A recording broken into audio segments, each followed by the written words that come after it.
1.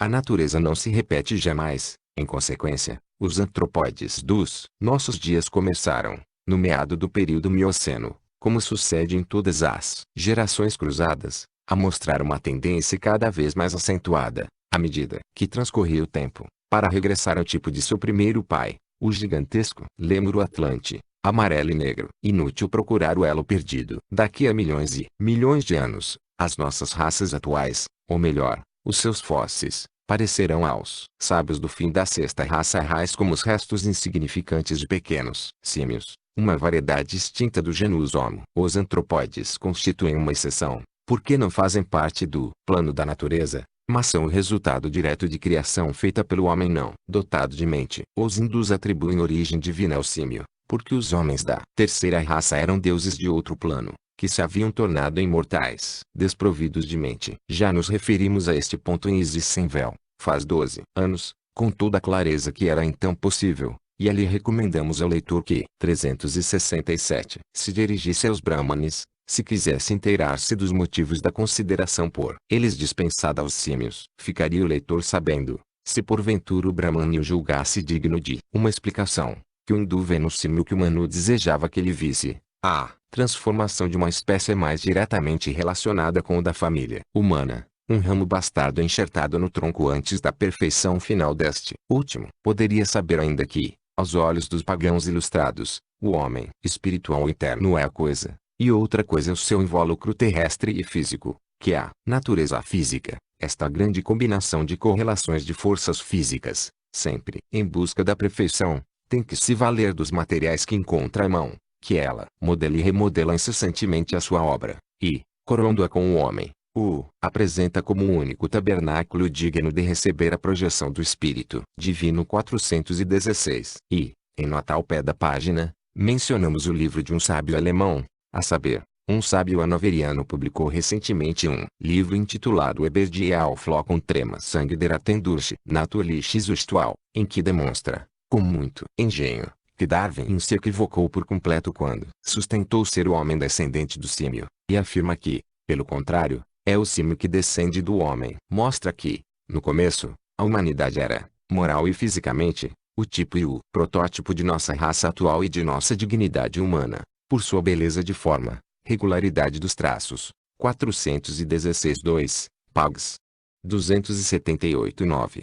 226, 368. Desenvolvimento do crânio, nobreza de sentimentos e impulsos heróicos e grandeza das concepções ideais. Isto é pura doutrina bramânica, budista e cabalista. A obra é profusamente ilustrada com diagramas, quadros etc. Declara o autor que a decadência e a degradação gradual do homem, tanto moral como física, podem ser facilmente retraçadas através das transformações etnológicas até os nossos dias, e que, assim como uma parcela da espécie humana já degenerou em macacos, do mesmo modo o homem civilizado de hoje será, afinal, sucedido por descendentes semelhantes, sob a ação inelutável da lei de necessidade. Se temos que julgar o futuro pelo presente, não parece realmente impossível que uma raça tão pouco espiritual e tão materialista venha a terminar antes. Como de símios que de serafins. Devemos acrescentar que, apesar de os macacos serem descendentes do homem, não é verdade que a monada humana, que já alcançou o nível da humanidade,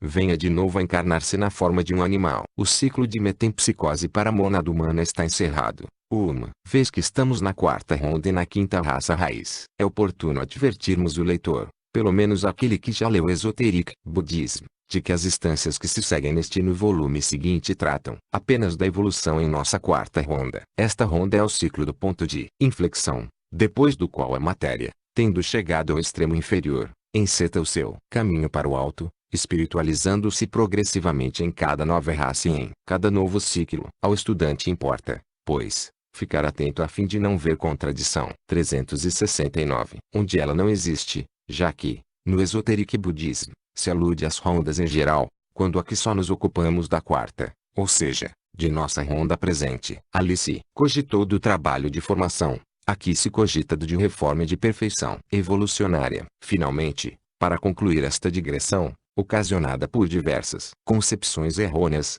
mas inevitáveis, devemos fazer referência a uma afirmativa do Esoteric Buddhism, que produziu uma impressão penosa em muitos teósofos. Invoca-se frequentemente uma frase pouco feliz da mesma obra como prova do materialismo da doutrina nela exposta. O autor, referindo-se ao progresso dos organismos sobre os globos, diz o seguinte: o reino mineral não desenvolverá mais o reino vegetal. A terra não pôde desenvolver o homem do símio, enquanto não recebeu o impulso 417. Correspondem tais palavras, literalmente, ao pensamento do autor, ou não passam, como acreditamos, de um lapsus calami. É questão que está por decidir. Vimos com real surpresa que o esoteric budismo não era bem compreendido por alguns teósofos, ao ponto de fazê-los crer que se dava inteiro apoio à teoria evolucionista de Darwin, especialmente quanto à descendência humana de um antepassado pitecoide. Um membro da Sociedade Teosófica escreveu-nos: suponho haver despercebido que 3/4 dos teósofos, e ainda muitos que não são, imaginam que, no tocante à evolução do homem, Darwin e a 417 pare.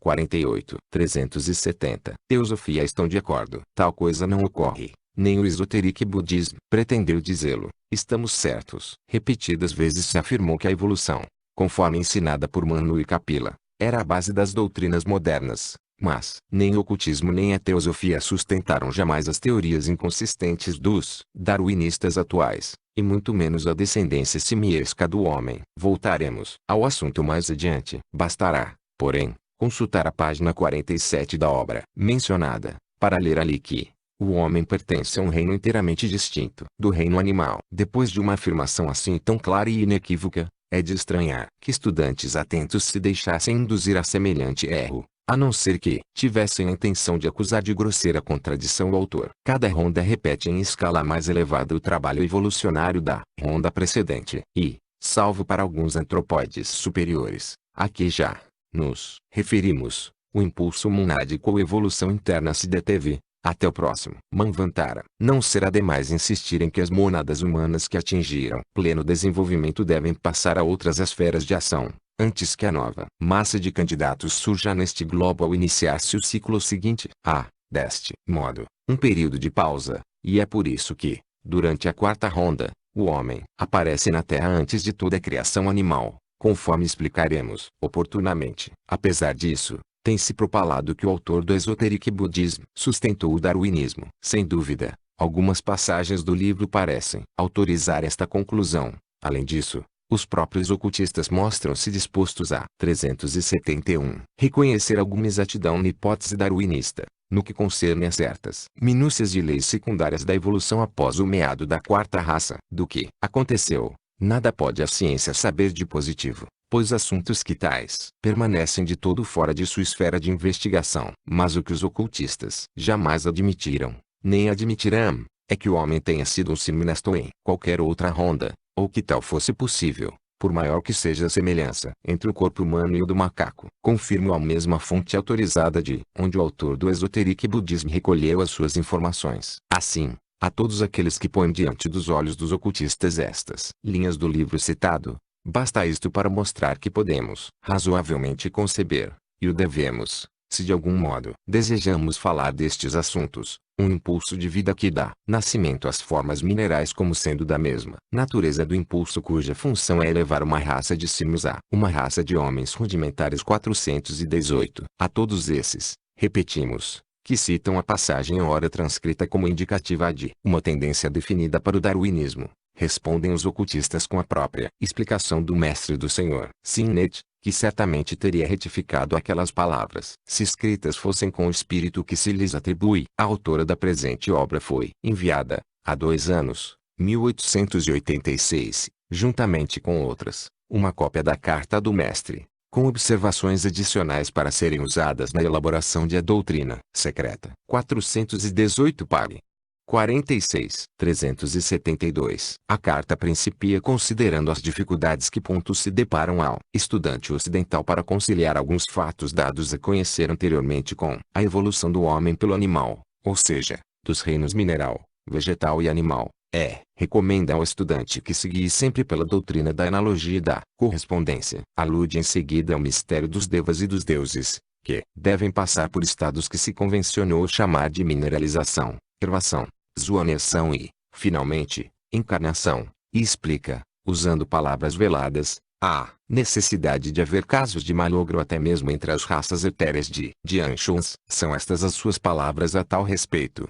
Estes casos de malogro 419 estão por demais desenvolvidos e espiritualizados para que possam ser necessariamente afastados para trás da condição de Anshônica, e lançados no torvelinho de uma nova evolução primordial através dos reinos inferiores 420. Depois disso, há somente uma ligeira referência ao mistério contido na Alegoria dos Azuis Caídos. Alegoria que será explicada com minúcia nos volumes 3 e 4. Quando o karma alcançar aqueles casos de malogro no plano da evolução humana, terão eles que sorver até a última gota a taça amarga da retribuição. Virão a ser, então, uma força ativa, associando-se com os elementais. As entidades adiantadas do 419 são os seres que falharam. 420 Tima Letters, Pari. 87. 373. Reino animal puro. Para desenvolver o tipo perfeito da humanidade. Estes de Anshans, como vemos, não passam através dos 3 reinos, tal como fizeram os pitris inferiores, nem se encarnam em homens antes da terceira raça raiz. Eis o que rezam os ensinamentos. Honda e o homem da primeira ronda e da primeira raça no globo de nossa terra, era um ser etéreo, de ano lunar, como o homem, não inteligente, mas super-espiritual, correspondendo, segundo a lei da analogia, ao homem da primeira raça da quarta ronda. Em cada uma das raças e sub-raças seguintes, ele se vai desenvolvendo cada vez mais como ser revestido de matéria ou encarnado, mas, ainda com preponderância etérea, carece de sexo e, como os animais e vegetais, desenvolve corpos monstruosos, em correspondência com o meio rude em que vive. Ronda 2. O homem ainda é gigantesco e etéreo, seu corpo se torna, porém, mais firme e condensado. É um homem mais físico, ainda menos inteligente que espiritual, porque a evolução da mente é mais lenta e mais difícil que a da estrutura física. Ronda 3. Possui agora um corpo perfeitamente concreto ou compacto. No princípio, sua forma é a de um macaco gigante, mais inteligente, ou antes, mais astuto que 374. Espiritual, porque, no arco descendente, chegou a um ponto em que a sua espiritualidade primordial é eclipsada e obscurecida pela mentalidade nascente. Na segunda metade da terceira ronda, sua estatura gigantesca decresce. Seu corpo melhora em contextura, torna-se um ser mais racional, embora pareça mais um símio que um deva, tudo. Isto se repete, quase exatamente, na terceira raça raiz da quarta ronda. Ronda 4. O intelecto tem considerável progresso. Nesta ronda, as raças, até então mudas, adquirem a linguagem humana, atual, neste globo, e, a partir da quarta raça, a linguagem se aperfeiçoa e cresce o conhecimento. Neste ponto médio da quarta ronda, e da quarta raça raiz, o Atlante, a humanidade transpõe o ponto axial do ciclo manvantárico menor. O mundo se enriquece com os resultados da atividade intelectual, mas decresce em espiritualidade 421. O que precede foi extraído da carta autêntica. O que se segue são observações posteriores e esclarecimentos adicionais traçados pela mesma mão em forma de notas, A carta original continha ensinamentos gerais, uma visão panorâmica, e não particularizava a coisa. 421 Compare-se com Tima Letters, Pags. 87 e seguintes, edição 1930, 375. Alguma. Falar do homem físico, limitando a informação às primeiras rondas, seria retroceder aos milagrosos e instantâneos trajes de pele. O que se pretendia significar era a primeira natureza, o primeiro corpo, a primeira mente, no primeiro plano de percepção, no primeiro globo, na primeira ronda. Porque o karma e a evolução.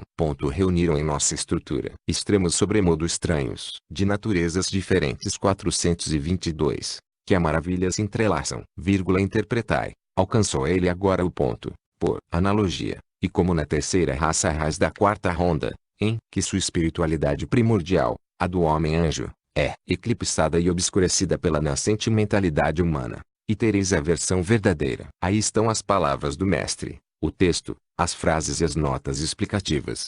Entre aspas. Compreender-se-á que deve existir enorme diferença entre termos como objetividade e subjetividade, materialidade e espiritualidade, quando aplicados a planos diferentes de existência e de percepção. Tudo isso deve ser tomado em seu sentido relativo. 422 As naturezas das 7 hierarquias ou classes de Pitris e de Anchoans, que compõem a nossa natureza e os nossos corpos. Tal é o sentido. 376. Não é, pois, de surpreender que um autor entregue as suas próprias especulações, e ainda inexperiente em ensinamentos desta ordem, sem embargo do seu empenho e aplicação no estudá-los, se houvesse equivocado uma que outra vez. A diferença entre as rondas e as raças não estava, aliás, suficientemente definida nas cartas recebidas, já que nenhuma indagação se fizera nesse particular. Um discípulo oriental teria logo percebido as coisas sem maior dificuldade. Vejamos mais o que diz uma carta do mestre. Os ensinamentos foram comunicados sob protesto. Eram,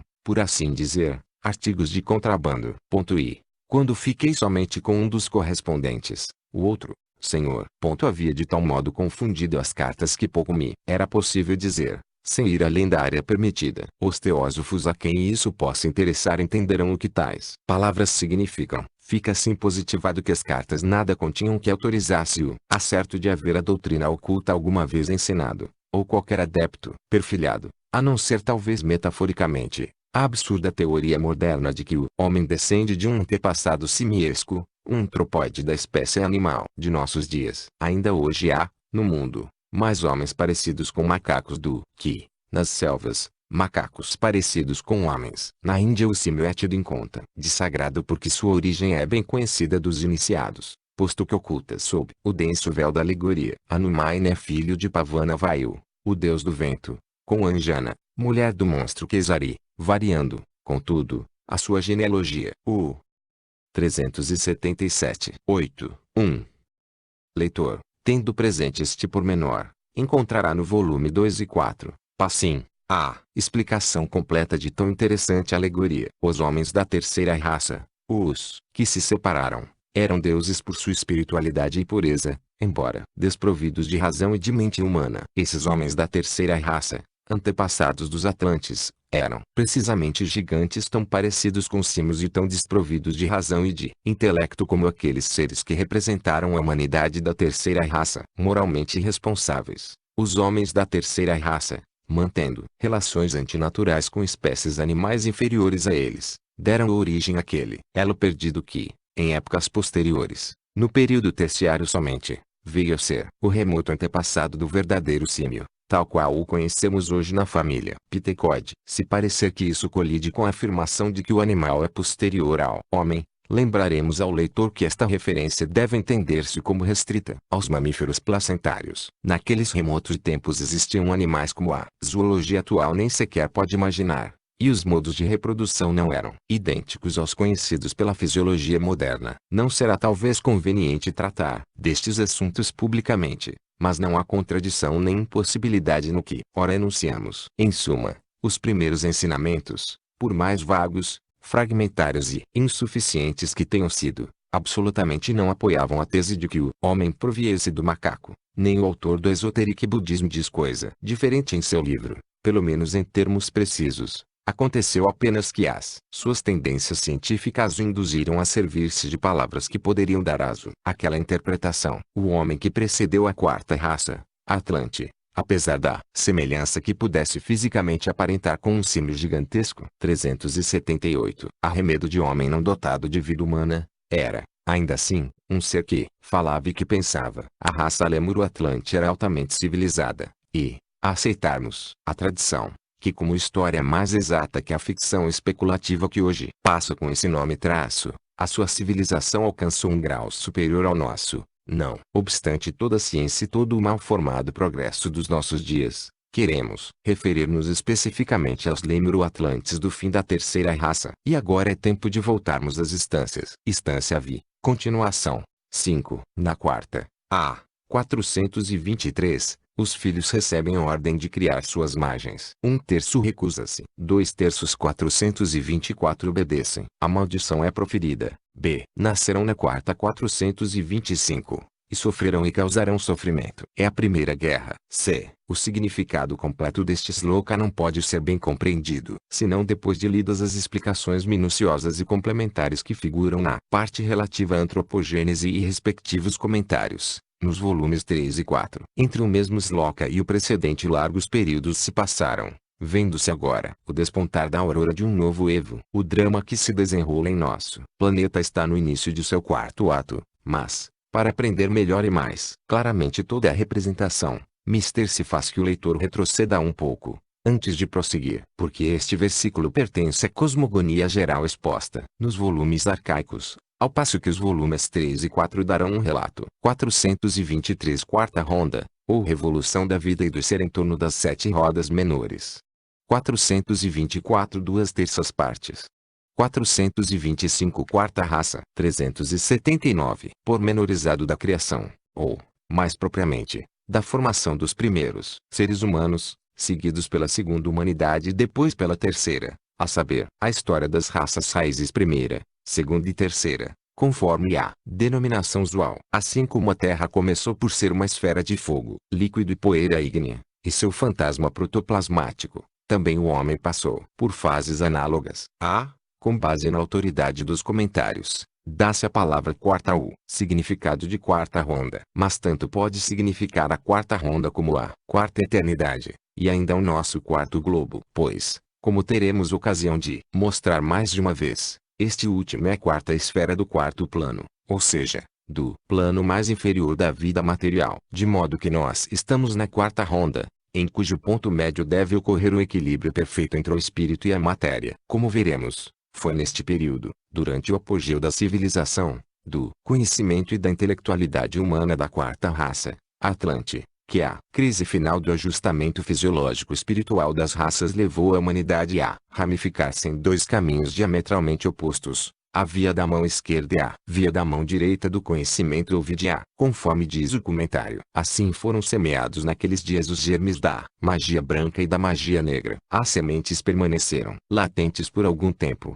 e só vieram a germinar durante o primeiro período da quinta raça, a nossa. Acrescenta ainda o comentário, explicando este sloka. 380. Os santos jovens, os deuses, negaram-se a multiplicar e a criar espécies à sua semelhança e segundo a sua classe. Não são formas, roupas, apropriadas para nós. Devem ser aperfeiçoadas. Recusam entrar nos chayas, sombras ou imagens, de seus inferiores. Assim, prevaleceu o sentimento egoísta, desde o início, até entre os deuses, caindo eles sob a mira dos lipikas kármicos. Por causa disso tiveram que sofrer em nascimentos posteriores. Como o castigo veio aos deuses, é o que se verá nos volumes 3 e 4. É tradição universal que, antes da queda fisiológica, a propagação da espécie, fosse humana ou animal, se efetuava pela vontade dos criadores ou de sua progenie. Esta foi a queda do espírito na geração, não a queda do homem mortal. Já dissemos que, para se tornar consciente de si mesmo, deve o espírito passar através de cada um dos ciclos de existência, cujo ponto culminante, sobre a terra, é o homem. O espírito per si é uma abstração inconsciente e negativa. Sua pureza lhe é inerente, e não adquirida pelo mérito. Por isso, conforme também já assinalamos, necessário é, para chegar a ser um Dianchuan dos mais elevados, que cada égua atinja a plena consciência como ser humano, isto é, venha a se tornar o ser consciente que nós sintetizamos no homem. Quando os cabalistas judeus afirmam que nenhum espírito poderá pertencer à hierarquia divina Sihuashi, o espírito, não estiver unido a Nepesh, a alma vivente, não fazem senão repetir o ensinamento esotérico oriental. 381. Um Dhyani deve ser um Atma Buddhi, desde o momento em que Buddhimana se separa de seu imortal Atma, do qual Buddhi é o veículo. Atman passa ao não ser, que é o absoluto ser. Quer dizer, o estado puramente nirvânico é um retorno do espírito à abstração ideal da seidade, que não tem relação alguma com o plano em que o nosso universo cumpre o seu ciclo. B. A maldição é proferida. Não se deve entender, por estas palavras, que algum ser pessoal, Deus ou espírito superior, haja pronunciado a maldição, mas simplesmente que uma causa, que só podia dar maus resultados, acabava de ser produzida, e que os efeitos desta causa kármica podiam somente conduzir a inditosas encarnações, e portanto ao sofrimento. Os seres que, contrariando as leis da natureza, Assim criavam obstáculos ao seu progresso normal. C. É a primeira guerra. Alusão às diversas lutas para o ajustamento espiritual, cósmico e astronômico, mas relacionadas sobretudo com o mistério da evolução do homem tal como é atualmente. Os poderes ou essências puras que recebem ordem de criar envolvem um mistério, cuja explicação se encontra em outra parte. Conforme já dissemos, o segredo da geração não somente é um dos mais ocultos segredos da natureza, para cuja solução todos os embriólogos vêm debalde conjugando seus esforços, mas também é uma função divina, que constitui um dos maiores mistérios religiosos, ou antes, dogmáticos, o da chamada queda dos anjos. Quando o mistério da alegoria for explicado, ver-se-á que Satã e o seu exército rebelde se recusaram a criar o homem físico com o único fito de si. 382. Tornarem os salvadores e criadores diretos do homem divino. O ensinamento, simbólico, mais do que místico e religioso, é puramente científico, como veremos mais tarde. Porque, em vez de ser um simples instrumento cego e automático, impulsionado e dirigido pela lei insondável, o anjo rebelde reclama e exige o seu direito de julgar e de manifestar a própria vontade com independência, o seu direito de obrar com liberdade e responsabilidade, visto que tanto o homem como o anjo estão sujeitos à lei kármica. Esclarecendo opiniões cabalísticas, diz o autor de New Aspects of Life, a respeito dos anjos caídos, segundo o ensinamento simbólico, o espírito, de simples agente funcional de Deus, converte-se em um ser com vontade própria em sua ação desenvolvida e desenvolvente. Caiu ao substituir o desejo divino por essa vontade própria. Eis porque o reino dos espíritos e a ação espiritual, que promanam da volição do espírito, se acham fora do reino das almas e da ação divina e em contradição com ambos. 426. Até aqui não há o que dizer, mas que pretende o autor significar com as palavras que seguem, a saber, ao ser criado, o homem era humano em sua constituição, dotado de sentimentos humanos e com 426 pague. 233. 383. Esperanças e aspirações humanas. Desse estado ele caiu no de bruto e selvagem. Tal coisa está em frontal oposição aos nossos ensinamentos orientais. A ideia cabalística, cuja compreensão esteja ao nosso alcance, e a própria Bíblia, semelha corporalismo e substancialismo, que dão cor à filosofia positiva, embora seja difícil penetrar exatamente o sentido do que o autor quis dizer. Contudo, uma queda do natural no sobrenatural e no animal sobrenatural, significando aqui o estado puramente espiritual, implica o que acima sugerimos. O Novo Testamento fala de uma daquelas guerras, nos seguintes termos: e houve guerra no céu, Miguel e seus anjos batalhavam contra o dragão, e lutavam o dragão e seus anjos, mas não prevaleceram, e nunca mais houve lugar para eles no céu. E foi expulso o dragão, aquela antiga serpente que se chama Diabo e Satã, e que engana a todo mundo. 427. A versão cabalista da mesma história figura no Codex Nazaraé. A ligadura a escritura sagrada dos nazarenos, os verdadeiros místicos cristãos de João Batista e os iniciados de Christus. Baques Ivo, o pai dos gênios, recebe ordem para construir criaturas, ordem para criar. Mas, como ele permanece ignorante de Orcus, não consegue, e solicita o auxílio de Fetail, um espírito ainda mais puro. 427. Apocalipse 12, 7-9. 384. Que também vê frustrados os seus esforços. É uma repetição do insucesso dos pais, os senhores da luz, que falharam um após outro. 428. Reproduzimos agora alguns trechos de nossa primeira obra. 429. Entra então na cena da criação o espírito. 430. Chamado espírito da terra ou alma, psiché, classificado como diabólico por São Tiago, a parte inferior da anima, mundial luz astral. Veja-se o final deste sloka. Para os nazarenos e os gnósticos, esse espírito era feminino. Assim,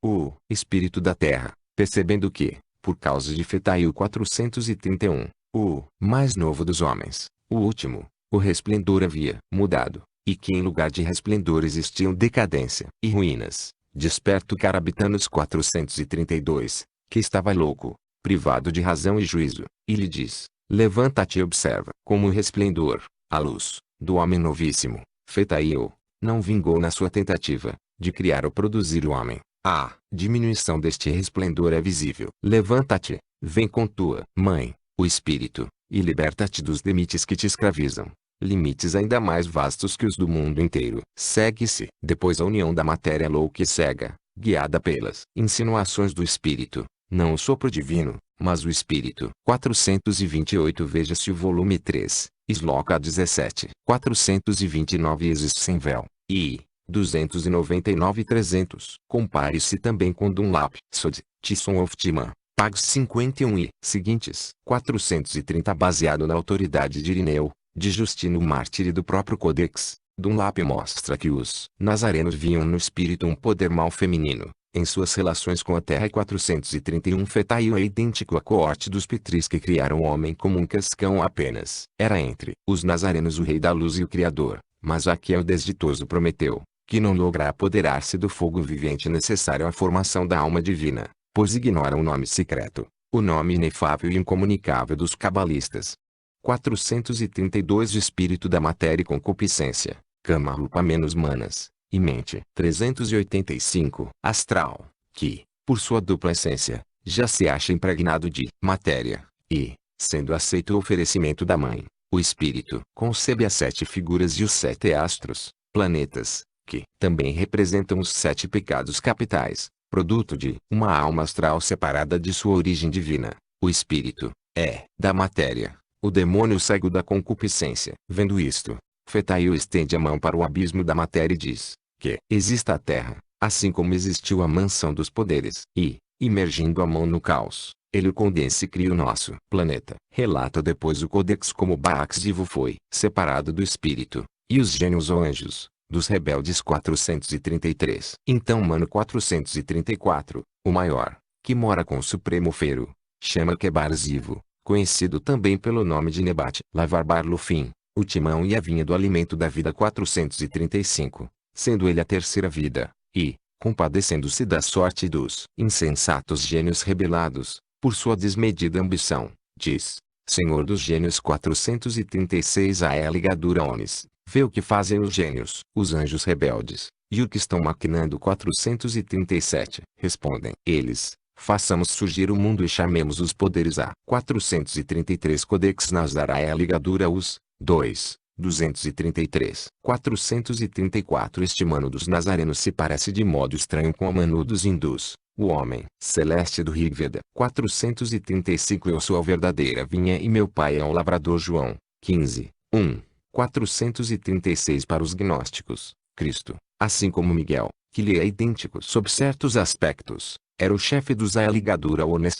437 Codex Nazara é a ligadura US, I. 135. 386 Existência. Os gênios são os princípios, os filhos da luz, mas tu és o mensageiro da vida. E, a fim de contrabalançar a influência dos 7 princípios mal dispostos, a progênie do espírito, Quebarzivo, ou Cabarziu, o poderoso Senhor do Resplendor, produz 7 outras vidas, as virtudes cardeais, que do alto com sua própria luz e forma resplandecem. 438, e assim restabelece o equilíbrio entre o bem e o mal, entre a luz e as trevas. Aqui se vê uma repetição dos sistemas dualistas, primitivos e alegóricos, como o de Zoroastro, e se observa uma semente das religiões dualistas e dogmáticas do futuro, semente que germinou em uma árvore frondosa no cristianismo eclesiástico. É já o esboço dos dois supremos, Deus e Satã. Nas instâncias, porém, não existe semelhante ideia. A maioria dos cabalistas cristãos ocidentais,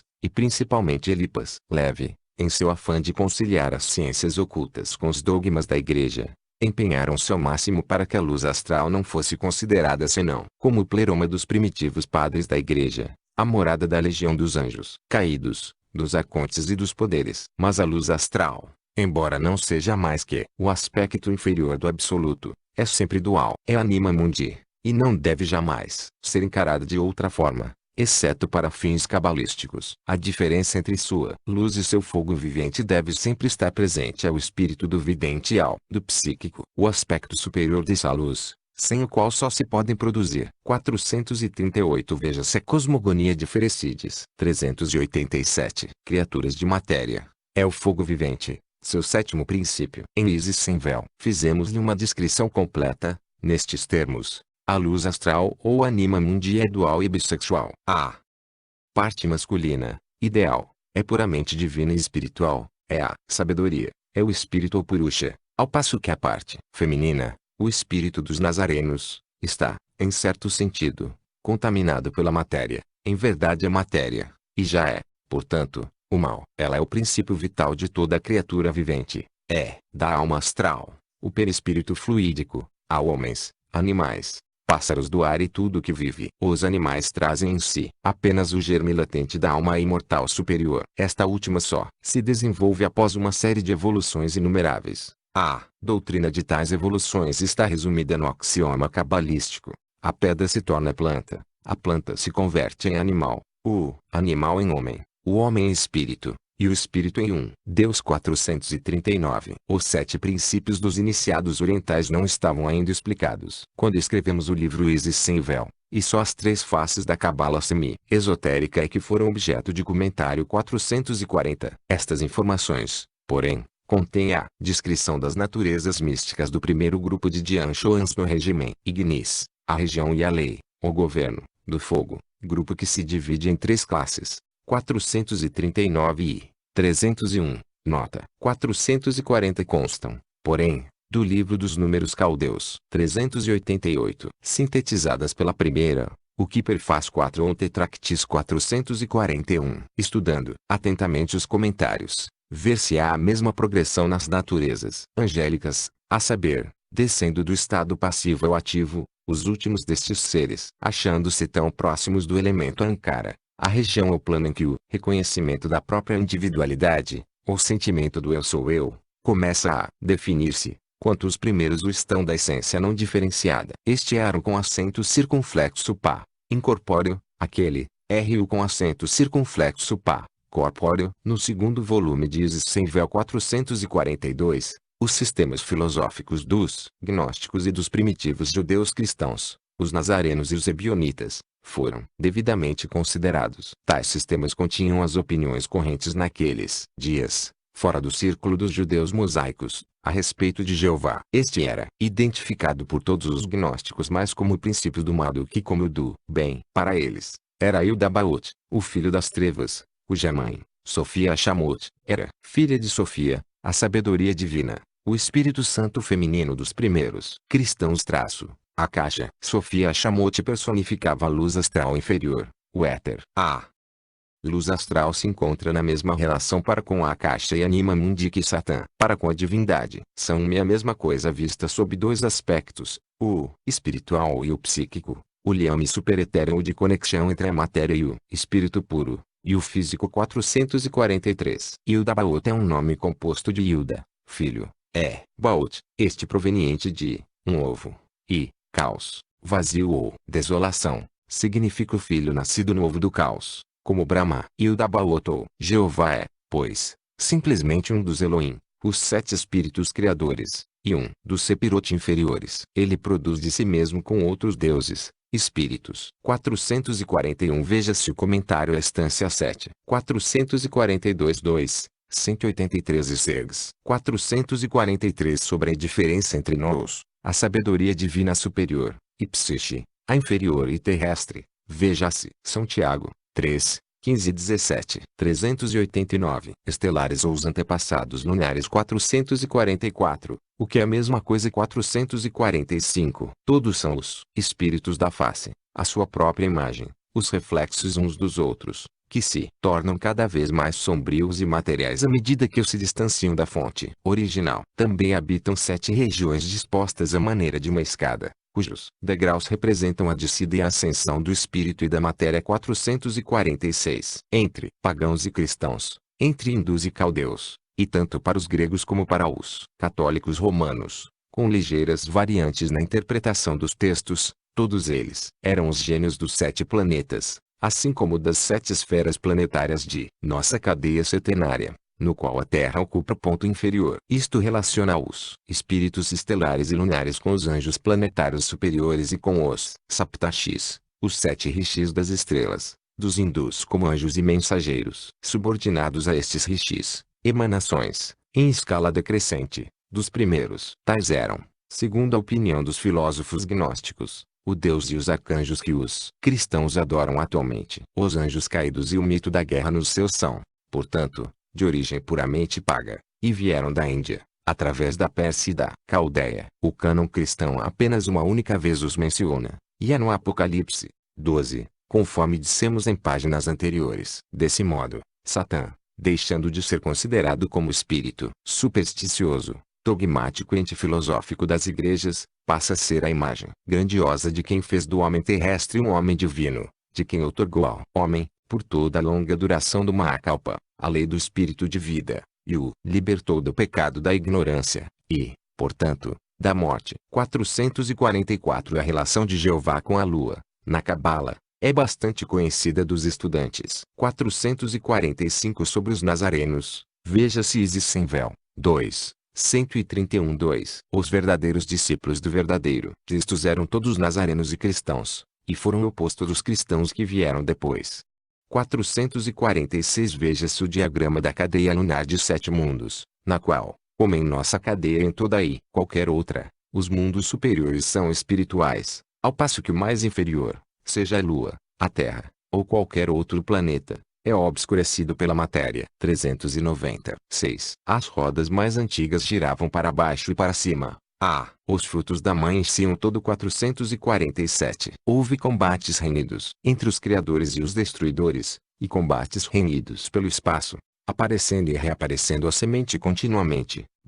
448 Deixemos agora as questões incidentes. Apesar de interromperem o curso da narração, foram elas necessárias para a elucidação de todo o esquema. Cumpre voltarmos à cosmogonia. A expressão rodas mais antigas refere-se aos mundos ou globos de nossa cadeia, tal como eram nas rondas precedentes. Explicada a presente instância em seu sentido esotérico, observa-se que toda ela foi incorporada às obras cabalísticas. Vê-se ali a história da evolução dos inúmeros globos após um pralaya periódico, reconstituídos sob novas formas com os materiais antigos. Os globos anteriores se desintegram, reaparecendo transformados e aperfeiçoados para uma nova fase de vida. Na Cabala, os mundos são comparados a centelhas que brotam sob o martelo do grande arquiteto, a lei que rege todos os criadores menores. O diagrama comparativo da página 393 mostra a identidade dos sistemas cabalista e oriental. Os 3 superiores são os planos de consciência mais elevados. Em ambas as escolas são revelados e explicados unicamente aos iniciados. Os planos de baixo representam os 4 inferiores, dos quais o último é o nosso, ou seja, o universo visível. Estes 7 planos correspondem aos 7 estados de consciência no homem. A ele cabe despertar os 3 estados superiores, sintonizando-os com os 447 O cosmo inteiro. Advirta ao leitor que o termo cosmos, nas instâncias, frequentemente significa só o nosso próprio sistema solar, e não o universo infinito. 448 Isto é puramente astronômico. 391 3 planos superiores do cosmos. Mas, antes que o possa tentar, terá que chamar os 3 centros a vida e a atividade. E quão poucos são capazes de alcançar por si mesmos uma compreensão, por superficial que seja, de Atma Avidya, o conhecimento espiritual, isto é, aquilo que os sufis denominam Rouhani. 449 Aparecendo e reaparecendo a semente continuamente. Aqui, semente quer dizer o germe do mundo, aquilo que a ciência considera como partículas materiais extremamente tênues, mas que para a física oculta são partículas espirituais, ou seja, matéria suprassensível em estado de diferenciação primária. Para ver e apreciar a diferença, o imenso abismo que separa a matéria terrestre dos graus mais sutis da matéria suprassensível, todo astrônomo, físico ou químico deviam ser, pelo menos, psicometras, deviam ser capazes de sentir, por si mesmos, aquela diferença, em que se obstinam em não acreditar. A senhora Elizabeth Denton, uma das mulheres mais cultas e também mais céticas e materialistas do seu tempo, esposa do professor Denton, o notável geólogo americano, autor de The Soul of Things, era, não obstante, o seu ceticismo, uma psicometra das mais maravilhosas. Vejamos o que ela descreve em uma de suas experiências. Haviam colocado sobre a sua fronte uma partícula de meteorito oculta dentro de um envelope. Sem saber o que este continha, disse aquela senhora: quanta diferença entre o que conhecemos aqui como matéria e o que parece matéria ali. Os elementos são tão grosseiros e angulosos, que eu me admiro de podermos suportá-la, e mais ainda de que desejemos continuar. 449 Para uma explicação mais clara, veja-se Saptaparma no índice 392. Em relações com ela, na outra, Todos os elementos são de tal modo apurados e não apresentam aquelas grandes e ásperas angulosidades, características dos nossos, que eu não posso deixar de considerar os novos elementos como os que oferecem condições de existência real, com títulos bem superiores. 450. Figura 5, diagrama 3 plano I. 451, 452, 450 op. City 3. 346, 451 o aro com acento circunflexo pa ou sem forma, onde a forma cessa de existir, no plano objetivo. 452 a palavra arquétipo não deve aqui tomar-se no sentido que lhe davam os platônicos, isto é, o mundo tal como existia na mente da divindade, mas no sentido de um mundo feito como o primeiro, o mundo do espírito divino e sem forma. Plano I. O mundo arquétipo. Plano 4 o mundo físico ou material. 393. 453. Em teogonia, cada semente é um organismo etéreo, do qual evolve mais tarde um ser celeste, um Deus. No princípio, o que na fraseologia mística se chama desejo cósmico, vem a ser a luz absoluta. Ora, a luz que não tivesse sombra seria a luz absoluta, ou, mudando a palavra, a obscuridade absoluta. Como procura demonstrar a ciência física, a sombra aparece sob a forma de matéria primordial ou, alegoricamente, se preferir, sob a de espírito do fogo ou calor criador. Se a ciência, relegando a forma poética e alegoria, preferir ainda ver nela névoa de fogo, não haverá nisso o menor inconveniente. De uma maneira ou de outra, seja a forte ou a famosa força da ciência,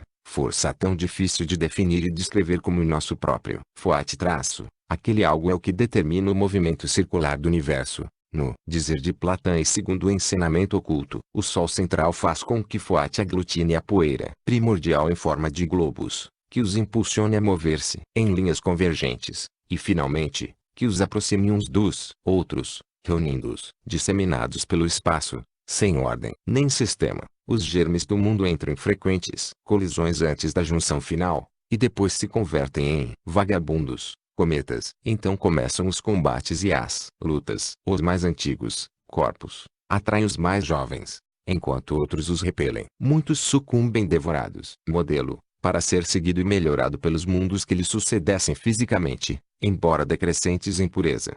453 Estes são os 4 planos inferiores da consciência cósmica. Os 3 superiores são inacessíveis à inteligência humana em seu presente grau de desenvolvimento. Os 7 estados da consciência humana constituem, aliás, uma questão inteiramente à parte. 394. Pelos companheiros mais fortes, os que escapam vão constituir-se em mundos. 454. Se analisarmos as linhas acima e sobre elas refletirmos com atenção, havemos de concluir que oferecem um conteúdo tão científico quanto uma exposição que fosse feita pela ciência moderna. Temos notícia de que em nossos dias foram escritas várias obras repletas de especulações acerca de semelhantes lutas pela vida no espaço sideral. Obras, estas em língua alemã principalmente. Congratulamo-nos com o fato, pois o que vimos dispor é um ensinamento oculto que se perdeu na noite das idades arcaicas. Do assunto já nos ocupamos plenamente em Isis sem véu 455, e a ideia de uma evolução semelhante à da teoria de Darwin,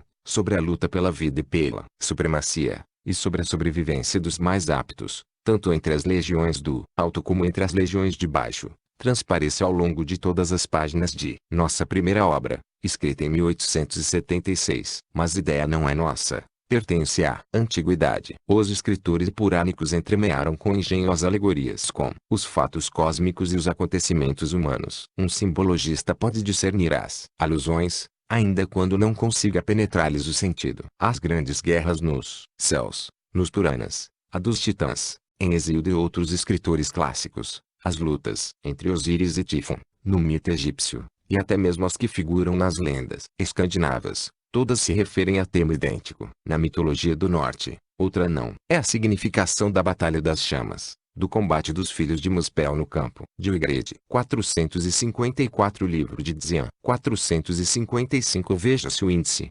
evolução, Darwin, Capila, Batalha da Vida etc. 395. Tudo isso se relaciona com o céu e a terra, encerrando um duplo e por vezes tríplice significado, e aplicando-se esotericamente às coisas de cima como as de baixo. Cada alegoria diz respeito a lutas astronômicas, teogônicas e humanas, ao ajustamento dos orbes e à supremacia entre as tribos e as nações. A luta pela vida e a sobrevivência dos mais aptos reinaram como leis supremas desde o instante em que o cosmos se manifestou à existência, e dificilmente podiam escapar à observação arguta dos sábios antigos. Daí as descrições dos combates incessantes de Indra, o deus do firmamento, contra os Asuras, transformados de deuses superiores em demônios cósmicos, e Conesvitra-Uai, das batalhas renhidas entre estrelas e constelações, entre luas e planetas, posteriormente encarnados como reis imortais. Daí também a guerra nos seus de Miguel e seu exército contra o dragão, Júpiter e Lúcifer Vênus, quando um terço das estrelas do exército rebelde foi precipitado nas profundezas do espaço, não mais sendo encontrado seu lugar nos céus. Conforme há tempo escrevemos, esta é a pedra angular dos ciclos secretos. Mostra que os Brahmanes e os Tanaim especulam sobre a criação e o desenvolvimento do mundo tal como fez Darwin, antecipando-se a este e a sua escola na questão da seleção natural, e na da evolução e transformação gradual das espécies. 456. Existiram mundos antigos, que pereceram, vencidos pelos novos etc. A afirmativa de que todos os mundos, estrelas, planetas etc. Logo que um núcleo de 456 ísis sem véu. 2. Pag.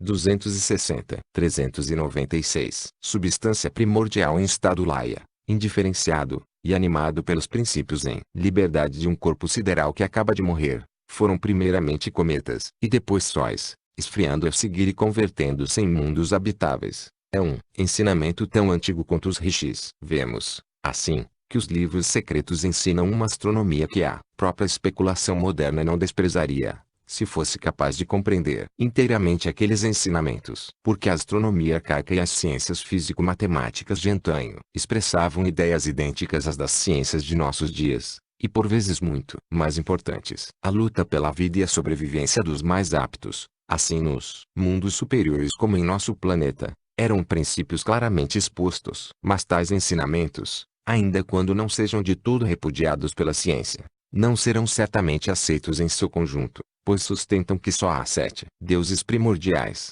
nascidos por si mesmos e emanados de aquele que é uno e triplo. Em outras palavras, significa que todos os mundos ou corpos siderais, sempre em estrita analogia, são formados uns dos outros, depois que se verificou a manifestação primordial no começo da Grande Era. O nascimento dos corpos celestes no espaço é comparável a uma multidão de peregrinos na festa dos fogos. 7 ascetas aparecem no limiar do templo, com 7 varinhos de incenso acesas. À luz desses fachos, a primeira fila de peregrinos acende as suas varinhas de incenso. Em seguida, cada um dos ascetas começa a fazer girar o seu facho no espaço por cima da própria cabeça, e cede o fogo aos outros peregrinos. É o que também se passa com os corpos celestes. Um centro lá é iluminado e chamado à vida pelos fogos de outro peregrino. Depois, o novo centro se lança no espaço e se converte em um cometa. E só quando 397 perde a velocidade e, portanto, sua cauda flamejante, é que o dragão de fogo se resolve a uma vida tranquila e regular,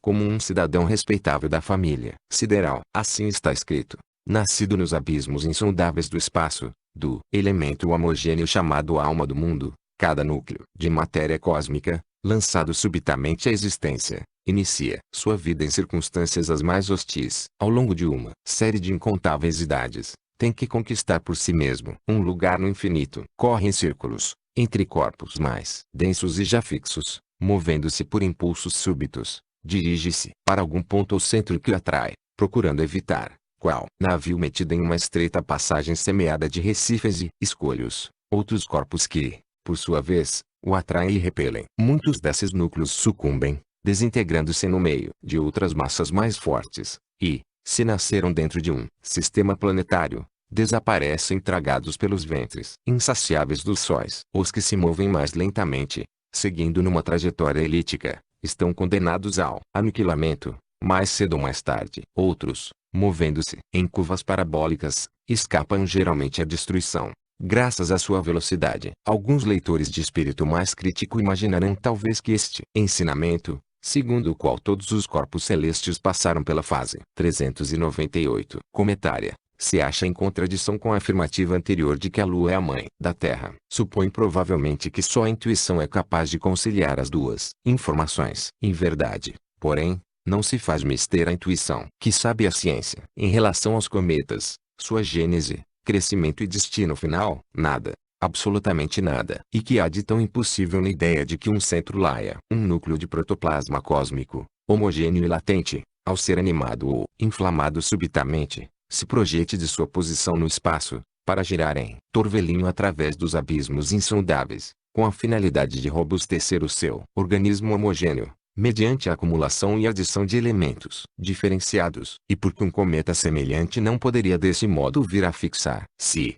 viver e converter-se em um globo habitado. As mansões de Foate são muitas, está escrito. Ele coloca seus 4 filhos de fogo, eletropositivos, nos 4 círculos. Tais círculos são o Equador, a eclíptica e os 2 paralelos de declinação, ou os trópicos, a cujos climas devem presidir as 4 entidades místicas. E ainda, outros 7 filhos são designados para presidir os 7 locas quentes e os 7 locas frios, os infernos dos Brahmanex ortodoxos, nos 2 extremos do ovo de matéria, nossa Terra e seus polos. Os 7 locas são também chamados anéis de círculos. Os antigos contavam 7 círculos polares, em vez de 2, como os europeus, porque o Monte Meru, que é o Polo Norte, possuía, segundo eles, 7 degraus de ouro e 7 de prata, que conduziam até lá. A estranha sentença que figura em uma das instâncias, de que os cantos de Foate de seus filhos eram tão radiantes quanto o brilho do sol do meio-dia e o da lua combinados, e a de que os 4 filhos, no quádruplo círculo do meio, viam os cantos de seu pai e ouviam sua radiação selênico. 399. Solar tem a seguinte explicação no comentário: a agitação das forças foáticas nos 2 extremos frios, polos norte e sul, da Terra, de que resulta uma radiação multicor durante a noite, encerra várias propriedades do Akasha, éter, inclusive a cor e o som. O som é a característica do Akasha, éter, ele gera o ar, cuja propriedade é o tato, o qual, pela fricção, produz a cor e a luz. 457. É possível que tudo isso seja considerado um disparate arcaico, entender-se a melhor, porém, se o leitor tiver em mente as auroras boreal e astral, que ocorrem mesmo nos centros das forças elétricas e magnéticas terrestres. Disse que ambos os polos são os depósitos, os receptáculos e os mananciais, ao mesmo tempo, da vitalidade cósmica e terrestre, eletricidade, cujo excesso, sem essas 2 válvulas naturais de segurança, há muito que teria reduzido a Terra a inumeráveis fragmentos. Existe ainda uma teoria, que ultimamente adquiriu foros de axioma, de que os fenômenos luminosos polares são acompanhados de assobios, chiados e estalidos, ou os produzem. Consultem-se as obras do professor Humboldt a respeito da aurora boreal, bem como sua correspondência no tocante a essa discutida questão. 7. Faze os teus cálculos, ó Lanu, se queres saber a idade exata da pequena roda. 458. Seu quarto raio é nossa mãe, a 459. Alcança o quarto fruto da quarta senda do conhecimento que conduz ao Nirvana, e tu compreenderás, porque verás. B. 457. Vishnu Purana, livro I, capitão 2, Pags 34.5. O parágrafo acima não é uma transcrição textual, e sim um resumo do que ali se afirma. 458. Cadeia. 459. A Terra. 400. A pequena roda é a nossa cadeia de globos, e o quarto raio da roda é a nossa Terra. O quarto globo de cadeia é um daqueles sobre os quais o sopro quente, positivo, do Sol tem um efeito direto. As 7 transformações fundamentais dos globos ou esferas celestes, ou, mais propriamente, das partículas de matéria que os constituem, são assim descritas: primeira, a homogênea; segunda, a aeriforme e radiante, gasosa; terceira, a coagulosa, nebulosa; quarta, atômica e etérea, começo de movimento e, portanto, de diferenciação; quinta, a germinal e ígnea, diferenciada, mas composta somente dos germes dos elementos em seus estados primordiais, possuindo 7 estados quando completamente desenvolvidos em nossa Terra. Sexta, a quádrupla e vaporosa, a Terra futura. Sétima, a fria e dependente do Sol para a vida e a luz. O cálculo da idade, que a instância concita o discípulo a fazer, é sobremodo difícil, visto que não se mencionam as cifras representativas do grande Kalpa, e não estamos autorizados a divulgar as dos nossos pequenos yugas, salvo, em sua duração apenas aproximada. As rodas mais antigas giraram durante uma eternidade e meia. Está escrito. Sabemos que por eternidade se entende a sétima parte de 3104000000000000 anos, ou seja, de uma idade de Brahma. Mas, que Dindi, sabemos também que, se tomarmos por base as cifras anteriores, teremos inicialmente que eliminar dos 100 anos de Brahma, ou 31040000000000 de anos, 2 anos tomados pelos Sandhyas, crepúsculos, o que nos deixa 98, número que corresponde à combinação mística 14x7. Mas não dispomos nós de conhecimento algum quanto ao momento exato em que tiveram início a formação e a evolução de nossa pequena Terra. É impossível, assim, calcular a sua idade, a menos que nos seja indicada a data de seu nascimento, o 401, que até agora os mestres se negam a fazer. No final do volume 3 e 4 daremos, contudo, algumas referências cronológicas. Devemos, por outro lado, ter presente que a lei da analogia se aplica tanto aos mundos como ao homem, e que, assim como o Uno, a divindade, se converte em dois, o Deva o anjo, e o dois em três, o homem, etc. Os coágulos, o material dos mundos, se convertem em vagabundos, cometas, estes em estrelas, e as estrelas, centros de vórtices, em nossos Sol e nossos planetas. Em resumo, tal é o ensinamento, que não se pode considerar tão anticientífico, uma vez que Descartes também pensava que os planetas giravam em seus eixos por terem sido em outros tempos estrelas luminosas, centros de vórtices. B. As obras esotéricas mencionam 4 graus de iniciação, conhecidos respectivamente pelas seguintes palavras sânscritas: Srotapana, Sakridagami, Anagami e Arhat, denominações iguais às dos 4 caminhos que levam ao Nirvana. Em nossa presente quarta ronda, o Arhat, embora possa ver o passado, o presente e o futuro, não é ainda o mais alto dos iniciados, pois o próprio adepto, o candidato iniciado, se torna um Shela, discípulo, de um iniciado mais elevado. Ainda tem o Arhat que conquistar 3 graus para chegar ao topo da escala de iniciação. Há os que o alcançaram ainda em nossa quinta raça, mas as faculdades que são necessárias para estes graus mais elevados só estarão plenamente desenvolvidas, para o tipo geral de Seta, no fim desta raça Raise, principalmente, na sexta e na sétima. Sempre existirão, portanto, iniciados e profanos até o fim deste Manvantara menor, o atual ciclo de vida. Os Arates da névoa de fogo, os do último degrau, acham-se apenas a um passo da raiz fundamental de sua hierarquia, a mais elevada que existe na Terra em nossa cadeia terrestre. Essa raiz fundamental tem um nome que não pode ser 402, traduzido em idioma ocidental senão por meio de várias palavras reunidas. O Banyan humano que vive sempre disse que este ser maravilhoso desceu de uma elevada região durante a primeira parte da terceira idade, antes da separação de sexos na terceira raça. A terceira raça, coletivamente, se dá algumas vezes o nome de filhos do yoga passivo, significando que ela foi produzida inconscientemente pela segunda raça, a qual, carecendo de atividade intelectual, se supõe que vivia sempre imersa naquela espécie de contemplação abstrata e vazia inerente às condições do yoga. No primeiro período de existência da terceira raça,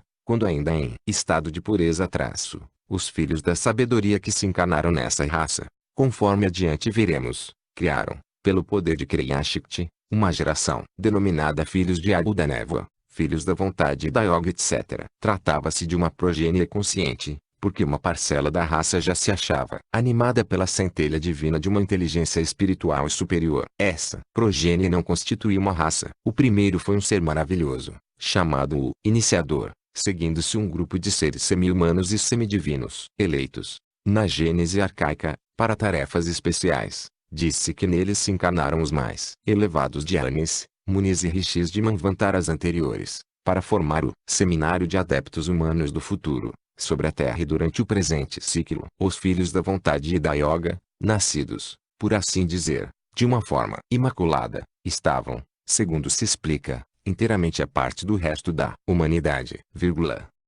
O ser a que acima nos referimos, e que deve permanecer inominado, é a árvore de que se ramificaram, nas eras subsequentes, todos os grandes 403 sábios e hierofantes historicamente conhecidos, o Rishi Kapila, Hermes, Enoche, Orfeu etc. Como homem objetivo, é um misterioso personagem, sempre invisível aos profanos, posto que sempre presente, de que tanto falam as lendas do Oriente. Especialmente os ocultistas e os estudantes da ciência sagrada. Ele muda de forma, e, não obstante, permanece sempre o mesmo. E é ele quem possui a autoridade espiritual sobre todos os adeptos iniciados do mundo inteiro.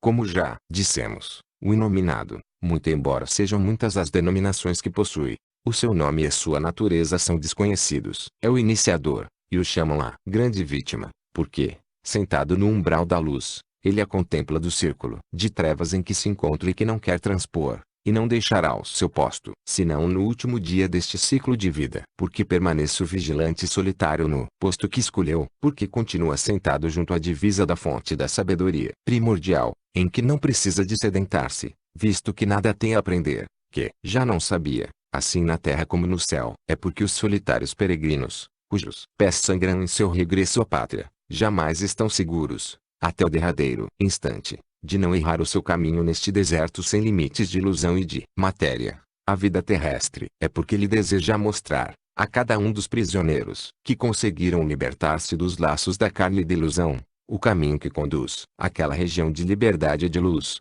da qual se exilou voluntariamente. É porque, em suma, ele se sacrificou pelo bem da humanidade, ainda que só um pequeno número de eleitos possam aproveitar-se do grande sacrifício. Foi sob a direção imediata e silenciosa dessa Maya Guru que todos os outros mestres e instrutores menos divinos se constituíram, desde o primeiro despertar da consciência humana, nos guias da humanidade primitiva. Graças a estes filhos de Deus, as raças humanas receberam, em sua infância, as primeiras 404 noções de arte, ciência e conhecimento espiritual, e foram eles que assentaram as pedras fundamentais daquelas antigas civilizações, que tanto surpreendem e confundem as modernas gerações de pesquisadores e de eruditos. Aqueles que duvidarem desta afirmativa, que apresentem uma explicação igualmente aceitável e racional do mistério do extraordinário saber demonstrado pelos antigos, eles que, na opinião de alguns, eram os descendentes próximos de selvagens inferiores,